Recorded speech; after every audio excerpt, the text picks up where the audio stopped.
Meus queridos amigos, minhas queridas amigas, nós estudamos na introdução de cada lição os grandes conflitos que existiram na história do mundo. Foram guerras sangrentas, guerras terríveis, guerras que trouxeram tantas sequelas, mortes, pessoas desamparadas, pessoas mutiladas, pessoas traumatizadas, cidades destruídas, sonhos perdidos.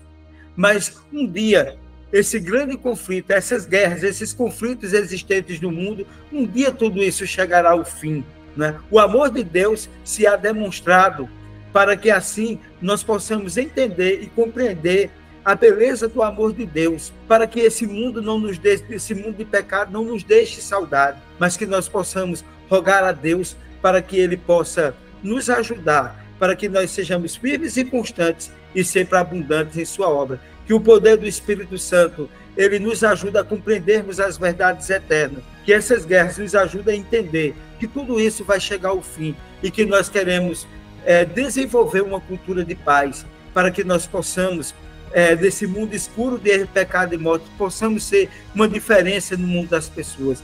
Existiram as grandes guerras, mas existe conflito na casa das pessoas, existe conflito nas escolas, existe conflito nas ruas, nos bairros, nas cidades. E as pessoas estão vivendo em si um grande conflito. São muitas pessoas com depressão.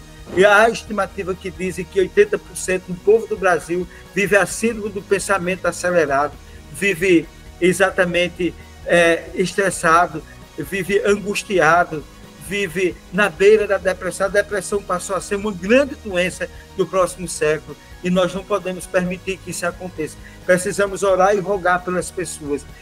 Precisamos pedir a Deus que o Senhor nos ajude para que nós saiamos breve desse conflito, porque Jesus Cristo, ele quer fazer com que todos nós compreendamos uma coisa, aquilo que ele disse: deixo-vos a minha paz vos dou, e não vou-la dou como o mundo dá. E como disse também Jesus: vinde a mim, todos os que estáis cansados e sobrecarregados, eu vos aliviarei. Você que está vivendo um conflito interior, que está vivendo um conflito no trabalho, na casa, na escola, no trabalho, e para as pessoas, os países que estão envolvidos em guerra, para as pessoas que estão envolvidas em algum tipo de conflito, seja ele de que natureza for, Deus te abençoe. Entrega teu caminho ao Senhor, confia nele e ele fará maravilhas na tua vida. E que Deus continue nos abençoando sempre. E vamos ao último estudo da lição desse trimestre.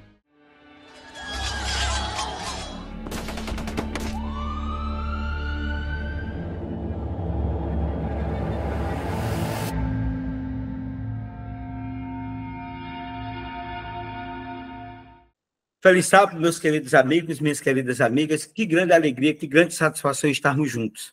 Estamos encerrando o segundo trimestre do ano de 2024. Esse trimestre, nos últimos 3 meses, nós estudamos o tema O Grande Conflito. E hoje nós iremos estudar o triunfo do amor de Deus. Saiba de uma coisa, que em meio às adversidades, em meio ao conflito que nós vivemos, em meio às dores em que vivenciamos, em meio às tragédias que vivenciamos, em meio a doenças, em meio a perdas, em meio a tantas coisas adversas que nós enfrentamos, nós gostaríamos de dizer o triunfo do amor de Deus. 1 João 4,8 nos traz um texto maravilhoso e importante para nós compreendermos. Aquele que não ama não conhece a Deus, porque Deus é amor. Deus é amor.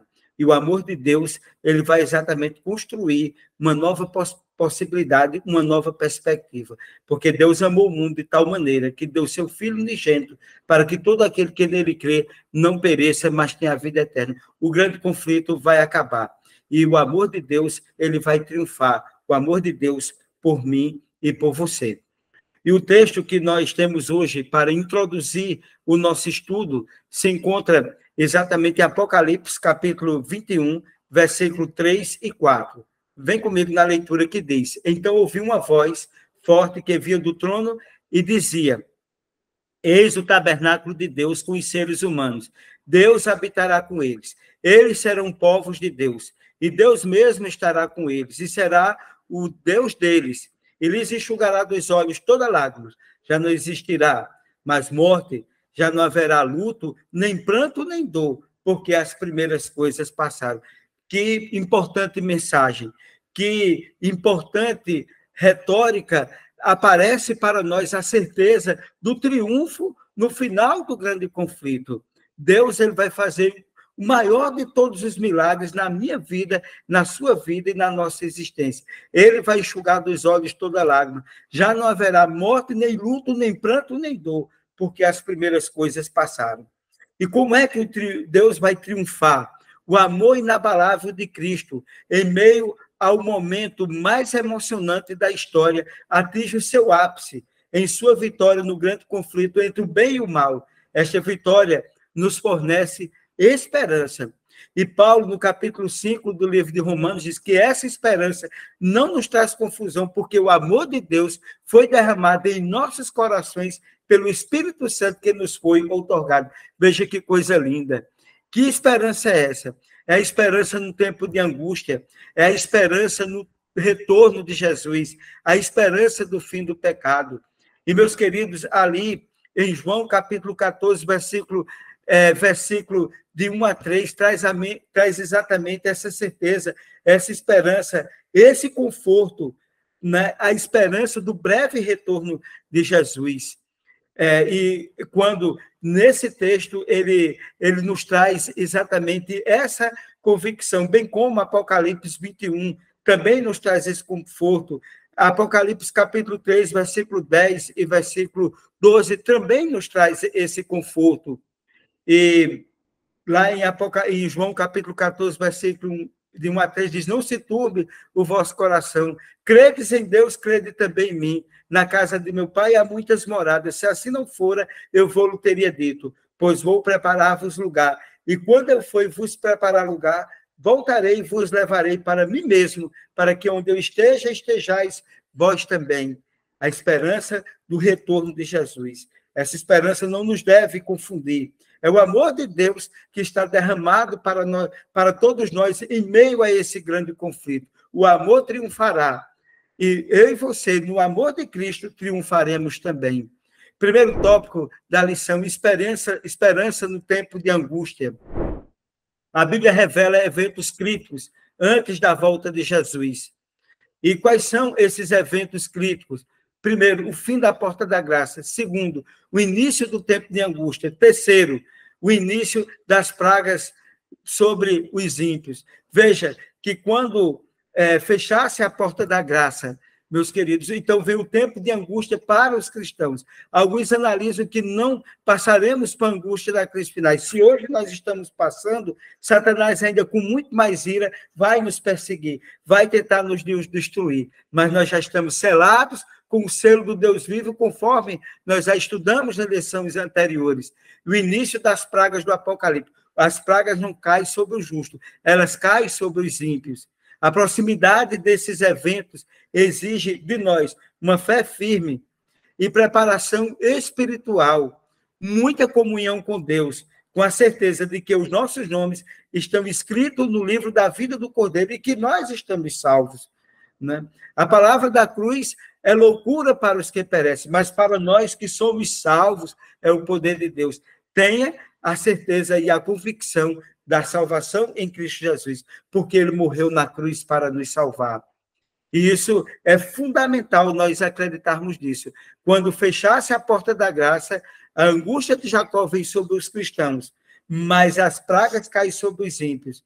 Mas depois de toda a angústia que nós passaremos, Jesus haverá de voltar, e uma voz vinda do seu trono diz: a minha graça te basta, vai aliviar os corações, e nós teremos a certeza e a convicção da nossa vitória, porque os céus vão se abrir e Jesus vai voltar com poder e grande glória. Em meio ao tempo de angústia, tenha certeza de que você é triunfante, você é vencedor pelo amor de Cristo, pelo amor que ele nos tem demonstrado ao longo da nossa vida, da nossa existência.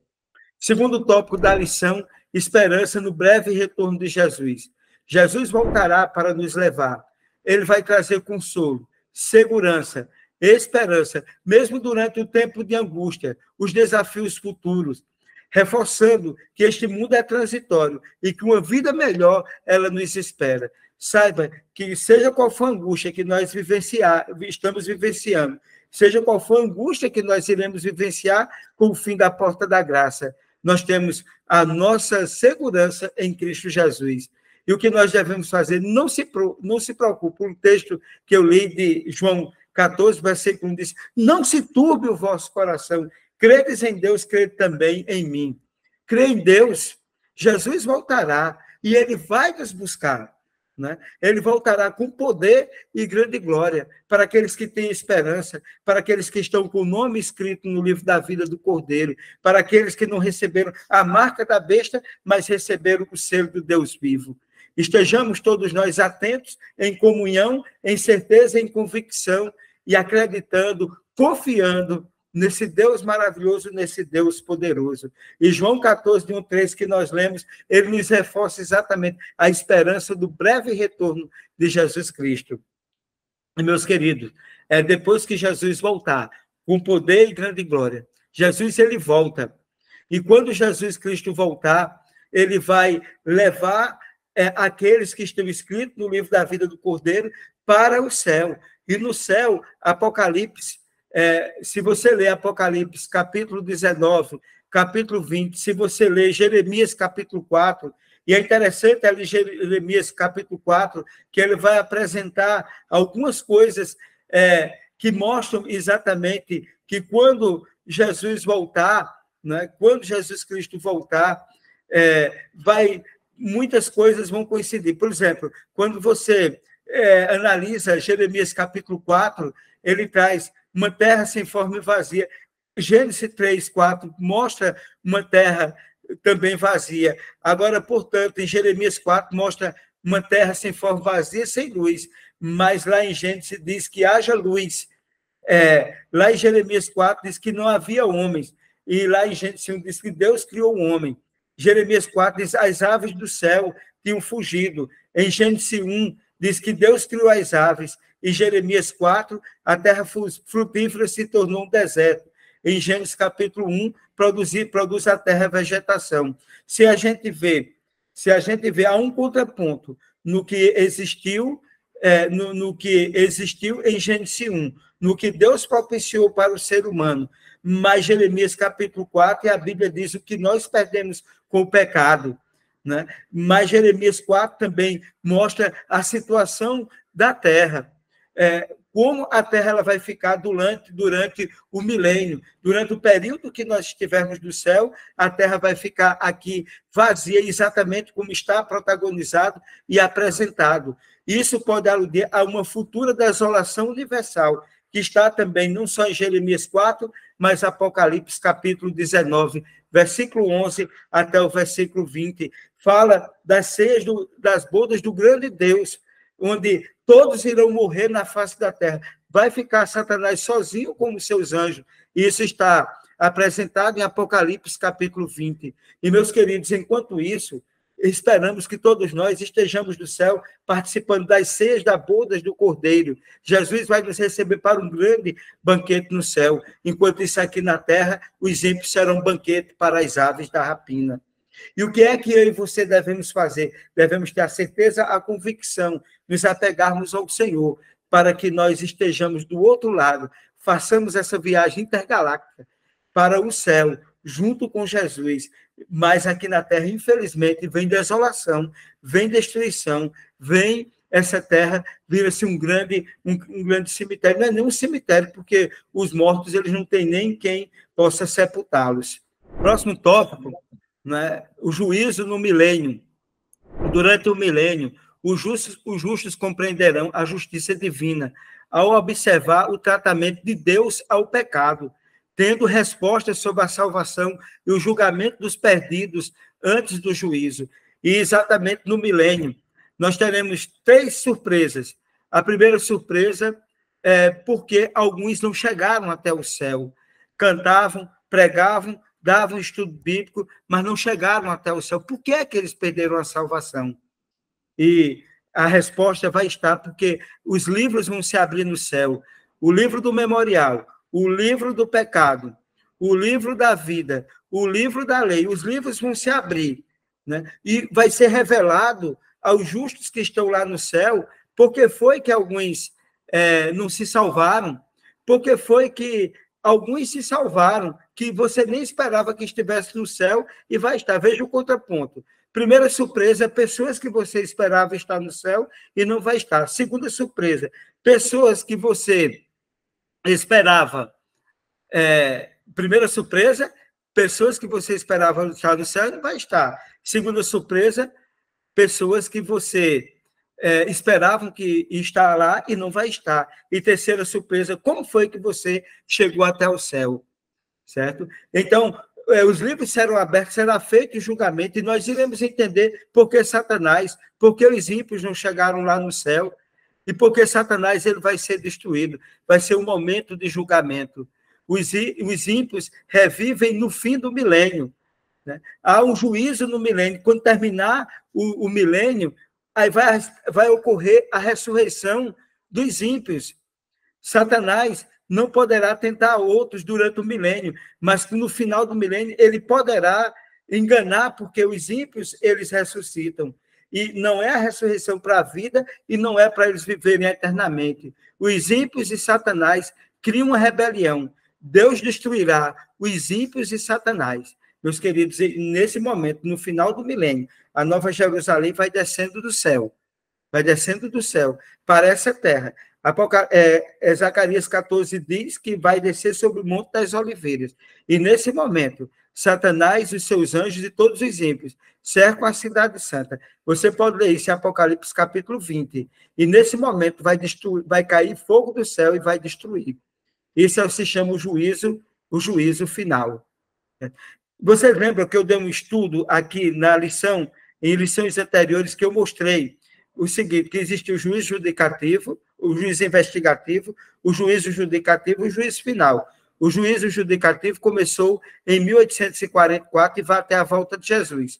O juízo judicativo, que é esse lá no céu que eu falei, que nós iremos julgar os ímpios, que serão abertos os livros, que nós iremos julgar os ímpios. Esse juízo vai acontecer no céu. Depois do milênio, vai ocorrer o juízo final. Né? O juízo no fim do milênio.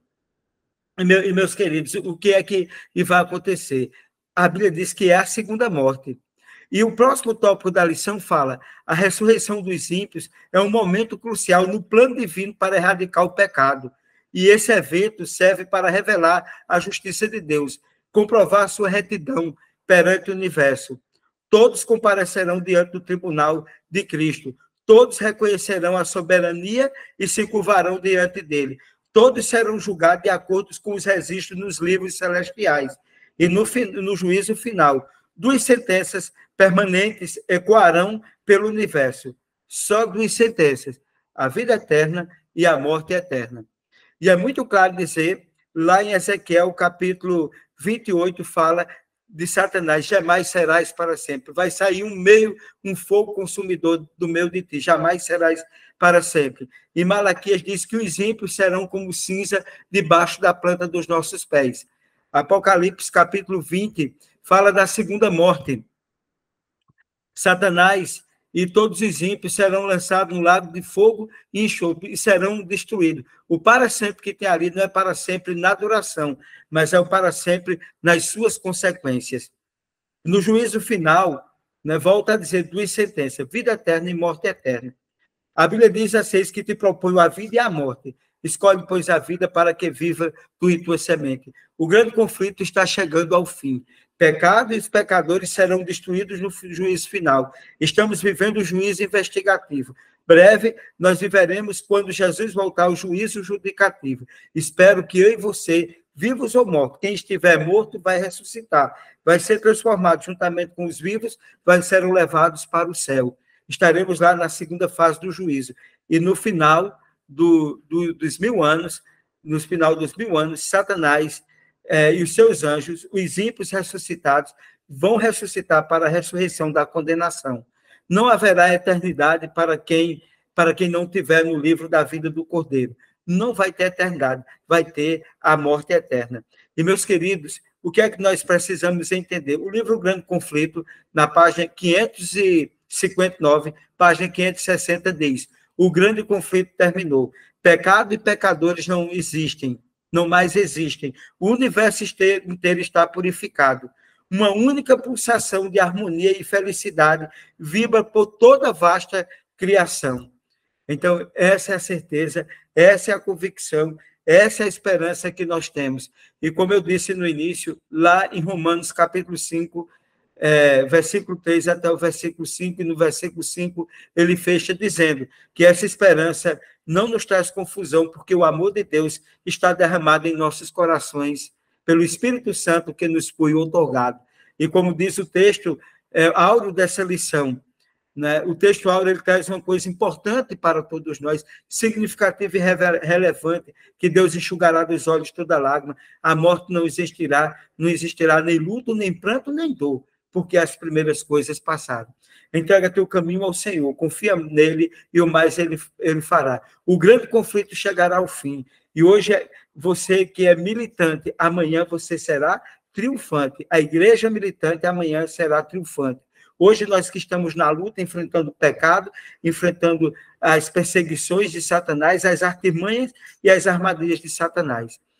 Confiemos no Senhor, porque o Senhor, através do Espírito Santo, tem nos ajudado, nos convencer do pecado, da justiça e do juízo. O seu anjo está ao nosso redor para nos proteger. Em breve, muito em breve, nós iremos vencer nesse grande conflito. Só mais um pouquinho de tempo, a Bíblia diz, e o que há de vir virá e não tardará. Meus queridos, agradeço por mais um trimestre que estivemos juntos. Espero que Deus abençoe a você, sua casa, sua vida, sua família, e que ele faça com que, nesse grande conflito, você tenha certeza e convicção de que seu nome está escrito no livro da vida do Cordeiro. Gostaria, nesse momento, de chamar você para orarmos juntos. Feche os seus olhos e vamos orar.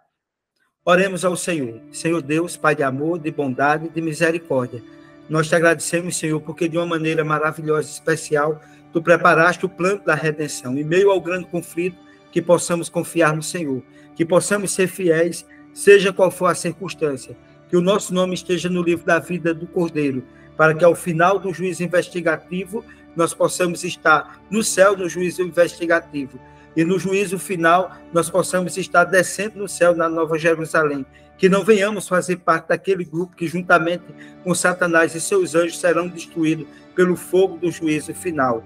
Abençoe a cada um de nós. Abençoe aos nossos amigos, aos nossos queridos amigas que estão nos acompanhando e nos acompanhando nesse trimestre. E que o próximo trimestre seja de mais bênção, de mais estudo das Sagradas Escrituras. Em nome de Jesus. Amém. Meus queridos, nós agradecemos a você que participou até agora nesse ano. E vem mais, vem coisas boas, vem mais novidades aí para nós estudarmos as Sagradas Escrituras. Porque seca-se a erva, cai a sua flor, mas a palavra do nosso Deus permanece para sempre. Que Deus continue te abençoando sempre. Que Deus abençoe sua casa, sua vida, sua família. Não esqueça de compartilhar esse vídeo. Não esqueça de dar um like. Não se esqueça de inscrever-se em nosso canal. E que Deus continue te abençoando sempre. Amém. Forte abraço e até o próximo sábado.